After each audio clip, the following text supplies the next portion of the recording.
No último final de semana, diversas cidades brasileiras acordaram e se depararam com um céu encoberto por fumaça e fuligem. Especialistas do meio ambiente acreditaram o fenômeno a diversos fatores, entre eles e principalmente uma série de queimadas no interior de São Paulo, em Goiás e também na região amazônica. Nesse sentido, o ADUFG Sindicato conversou com alguns docentes da UFG a fim de entender um pouco melhor as implicações para o meio ambiente, mas também dar orientações pensando na saúde da população.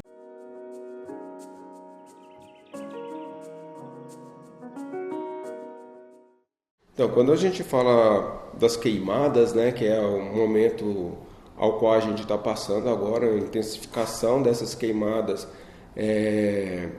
em todo o contexto nacional, a gente observa então a formação, né, de alguns gases que são tóxicos e além das foligens e outras substâncias, né? Essas substâncias, elas são mais pesadas, digamos assim, e ela paira no ar, né, criando um ambiente que geralmente se assemelha a uma nuvem de poeira, né? Mas na verdade ali seria uma nuvem de fumaça. E essas substâncias, então, elas são altamente tóxicas, né? Para a saúde humana, trazendo algumas consequências, em alguns casos até graves, né? Principalmente quando a gente considera criança e idoso. Bom, primeiro a gente precisa ter uma compreensão não muito fechada desses problemas, né? Porque há uma mistura de situações que são naturais, né?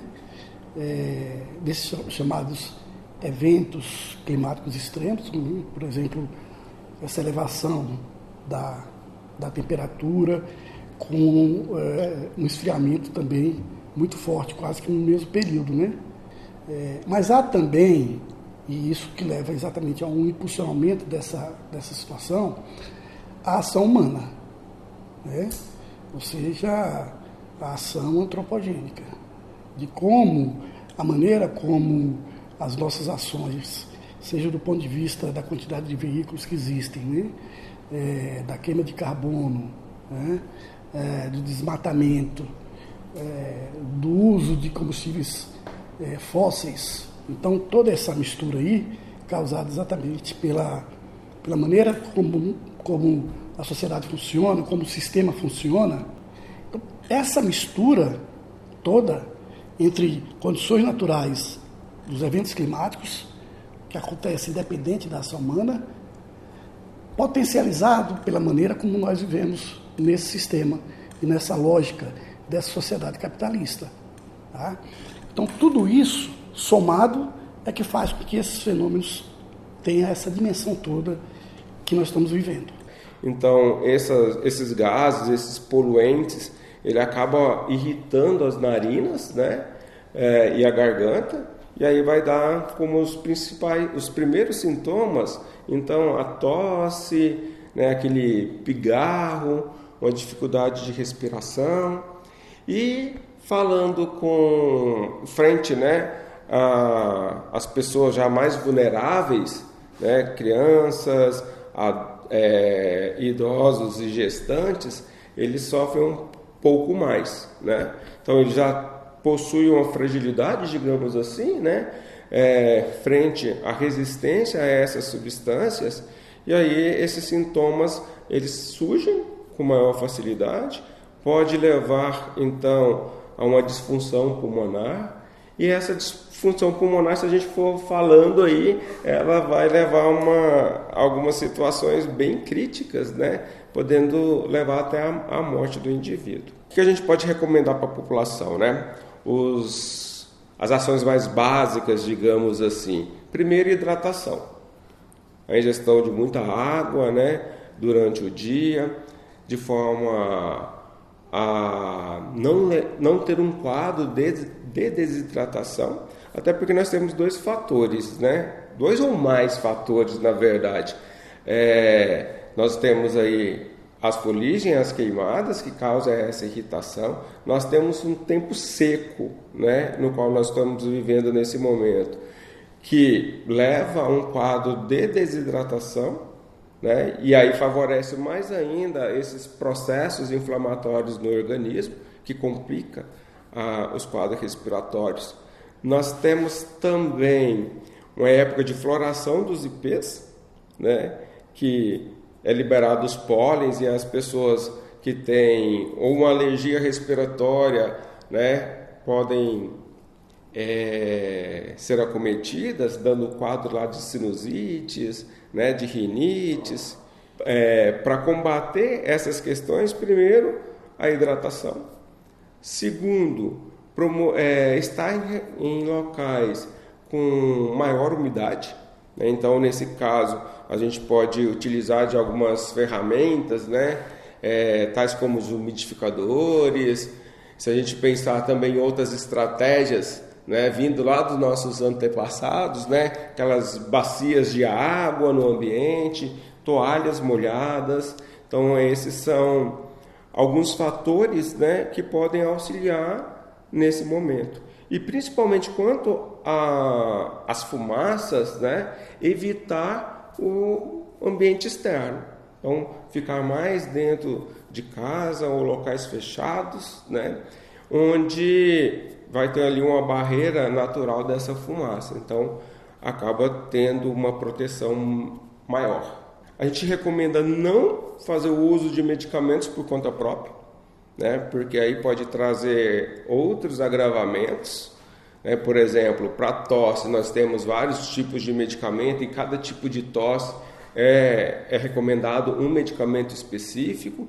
Então, se a gente faz uso lá de um medicamento qualquer, ao invés de melhorar, pode piorar a situação do paciente, né? Então, nesses casos, necessitando de um tratamento, procurar um profissional da saúde para melhor orientação. Então, um outro ponto que também é recomendado, né, pela intensidade de poluentes nesse período, é limitar a realização de atividades físicas em ambientes externos, né, porque já vai ter ali um consumo maior do oxigênio, né, durante a respiração, uma respiração mais com maior frequência. O que nós vamos observar? Uma inspiração maior, né, dos gases ali presentes, e aí nós vamos ter grande quantidade de substâncias tóxicas que podem então agravar a situação clínica do indivíduo. Então, uma recomendação geral, né, que nós observamos dos especialistas, é evitar essa atividade física em ambientes externos nesse período. Bom, nós vamos ter nos próximos anos um aumento dessas consequências. Isso não vai se reduzir, porque esses efeitos, eles não são de imediatos, né? Eles demandam 1, 2, 3, 4, 5 anos para que isso venha exatamente acontecer, né? Podemos dizer até que aqueles temporais que caíram lá no sul se deveu àquele dia do fogo que aconteceu lá em 2019, certo? Porque são situações que elas vão se acumulando e vão trazendo exatamente os problemas sequencialmente. Os próximos anos, eles vão ser de intensificação do aquecimento da temperatura na Terra, né? Do aumento da água do oceano, que é exatamente uma consequência nesse caso, né? E da dificuldade de acesso à água. Então, a escassez hídrica e o estresse hídrico tendem a se intensificar, né? Nos próximos anos, praticamente todas as cidades vão passar por problemas de uso de água potável, né? Então, essas são as consequências do que está ainda por vir, né? Então, nós já perdemos o tempo de dar uma reviravolta nessa maneira como o sistema funciona. A questão, e o que muitos cientistas discutem, é aonde vai estar o ponto de não retorno. Certo?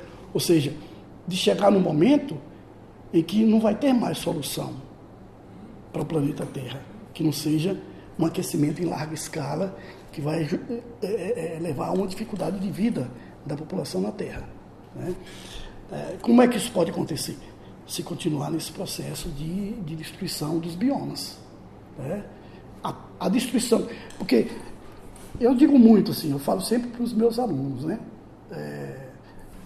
Eu não gosto muito do termo aquecimento global, porque a mídia, de uma forma geral, terminou colocando o aquecimento global como causa. Ele é causa, mas ele é consequência. Mas ele é principalmente consequência. E ele é consequência, esse aquecimento, essa elevação da temperatura da Terra, é consequência da ação humana, da maneira como nós estamos agindo sobre a natureza.